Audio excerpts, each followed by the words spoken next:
San Pellegrino has come out with Asia's 50 best restaurants. Joining me now is Life and Style reporter Jason Chow to talk about winners and losers. Okay, Jason, what's the biggest surprise on the list? Well, I don't know if it's a surprise because it's the first time we've seen the list. It's the first ever time that they've done an Asia-only list.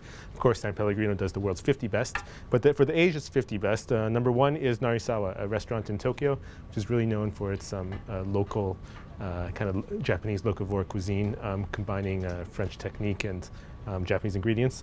Number two is another Japanese restaurant, Nihon Ryori Ryongin. Three was Nam in Bangkok, is David Thompson's restaurant. Four, Amber, which is in our city of Hong Kong. And number five was Restaurant Andre in Singapore. So I think what's surprising, I mean, we're used to seeing Tokyo in top lists around the world. Hong Kong scored quite, they fared quite well, right? That's right. There was about 9, I think, restaurants from Hong Kong that were on the list.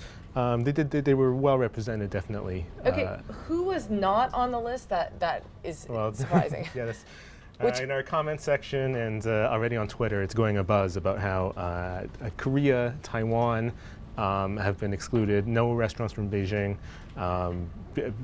Yeah, a lot of people are saying that it was very exclusive. Right, I mean, because anyone who's been to Korea and those places, they have really good restaurants there. Absolutely, as well. Yeah. What was the process? How did they decide, and what criteria did they use? It's similar to the world's 50 best, is that where they pick about,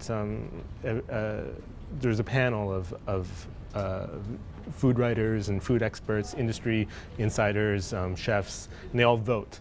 So it's very kind of like the Academy Awards, I guess, if you want. Well, I always think it's hard because, if you're judging maybe Japanese against Western, it's a little bit comparing apples and oranges, I guess. Absolutely, and there's always controversies about the world's 50 best list, which has been dominated mostly in the last decade by El Bulli from Adria's restaurants in Spain, which has since closed, and most recently it's been dominated by Noma in Denmark. And there's always been this accusation that there's always a preference to molecular cuisine and restaurants in the West. Well, this new list is attempting to assert Asia and to show that it's got a restaurant scene of its own. Okay, thanks very much, Jason. Absolutely. So if you want to try out every single restaurant yourselves, you can go on WSJ.com Life and Style, and you'll see the full list there.